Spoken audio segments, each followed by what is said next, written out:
Hey everyone, it's Zach with Palantir Research. The NHS is rolling out a new opportunity for patients to get surgery faster, which screams Palantir and the Federated Data Platform, or FDP.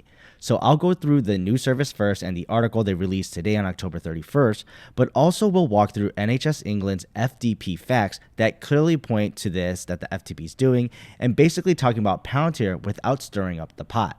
So we've got hundreds of thousands of patients getting offered the chance to travel for treatment and making that possible. Now, the goal of this is to expand the radius of patients and not keep them solely to their local clinics or hospitals or surgical centers.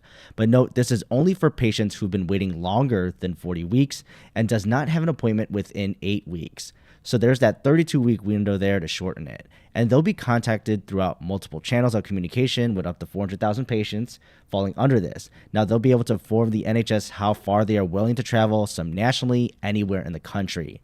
Now, another interesting point too is that they may even be seen by those outside the NHS or independent providers. So not only tying NHS data and availability, but even those I'm guessing partnered up to be a part of this program. Now, they keep it pretty generic here on how they're able to offer this, but AI is one point here to speed up surgery and other treatments, and that's a specific one they call out. And we know Palantir has had a major role in NHS England pilots that coordinate surgical theaters as well as manage waiting lists. And the NHS chief says it herself, and remember here, because it's basically from the FDP FAQ they provided. But this gives extra options to patients and shows why there are benefits to a single national health service with staff able to share capacity right across the country. Smells a lot like the Federated Data Platform here. And they close out with more quotes, but they hit the point home. This is actually empowering patients and gives them more flexibility and opportunity to receive care because the NHS can actually coordinate amongst themselves. And this 400,000 patients represents 5% of the overall waiting list. Even one person's life can have a trickle effect, but 400,000 here is huge. And I like how they say some patients cannot be eligible, though, due to their critical condition. Now, it's not good for that person specifically, but I think it's good because this means they're trying to tie so much different data together already with their health records to their actual claims and appointment system. There's a lot of play here to make this program work. So now let's jump to their FDP program and the FAQ and all this, and this will sound very familiar here. So keep this news release in mind. So what is the FDP? They say it sits across NHS trusts and integrated systems, allowing them to connect data they already hold. As the program name implies, they are federated across the NHS.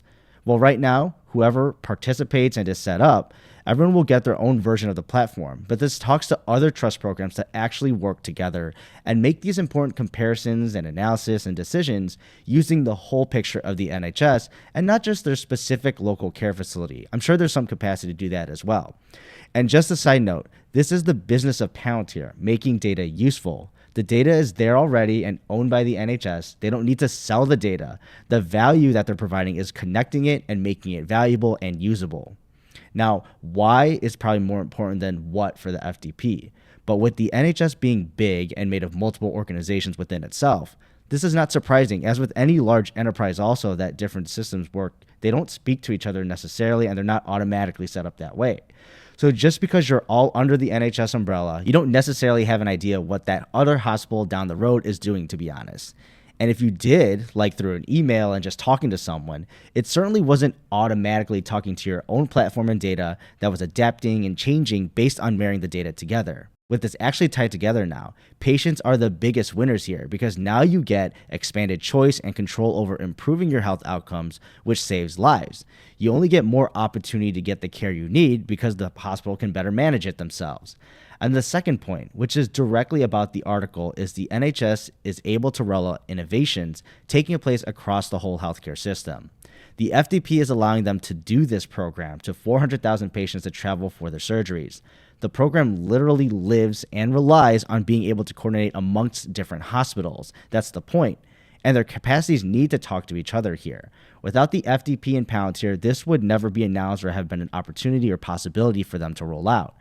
Then the layout for the public, what the FDP will do, and arguably you can tie all of these to the new surgery program because the system needs to free itself up. But the most directly related states that they are wanting to integrate care systems that proactively plan services. These surgeries are not being done in a reactive manner or waiting until someone without an appointment gets worse, but rather they are reaching out to these patients proactively. And that's all thanks to the FDP tying patient demographics, contact information, their claims and services that have been provided, and their electronic health records. Everything here, because you need to identify them, but you also need to reach out to them. And then once they reach out back to you, you need to be able to use something with that information.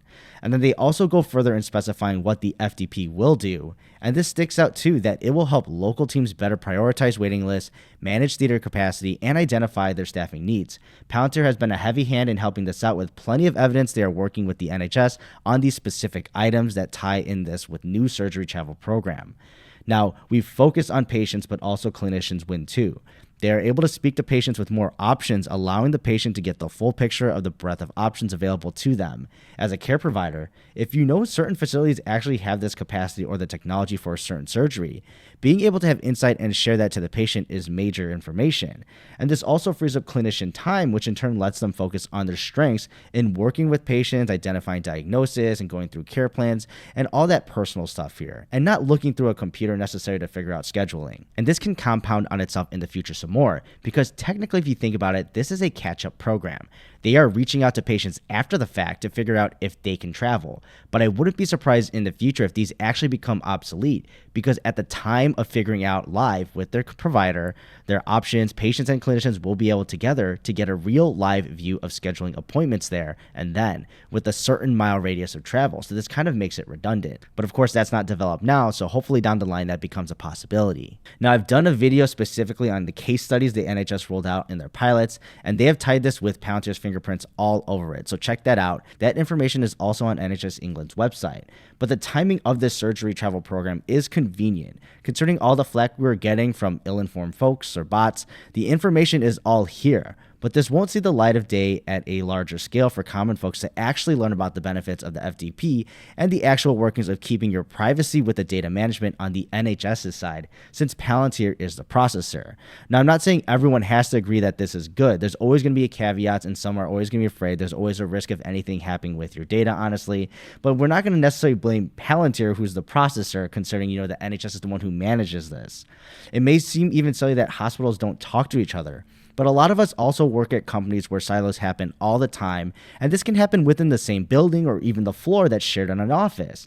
It baffles me that the benefits aren't being shouted from the rooftops, that sharing data amongst care facilities in the NHS, which is all under that broader organization, can have benefits like this travel program. And honestly, that's just a taste of what's possible. You can apply this to specific patient populations, like I work for end-stage kidney disease patients and their data, which you can argue is one of the sickest populations to manage, where comorbidities, not just doing dialysis, can interrupt their care plan and health. Being able to better manage this can improve not only outcomes of their disease, but quality of life. Opportunities are out there, and I hope the NHS continues to expand more programs that are possible from this large-scale national coordination of data. In an ideal world, the left hand knows exactly what the right hand is doing, or in this case, has availability and the resources to deliver patient care.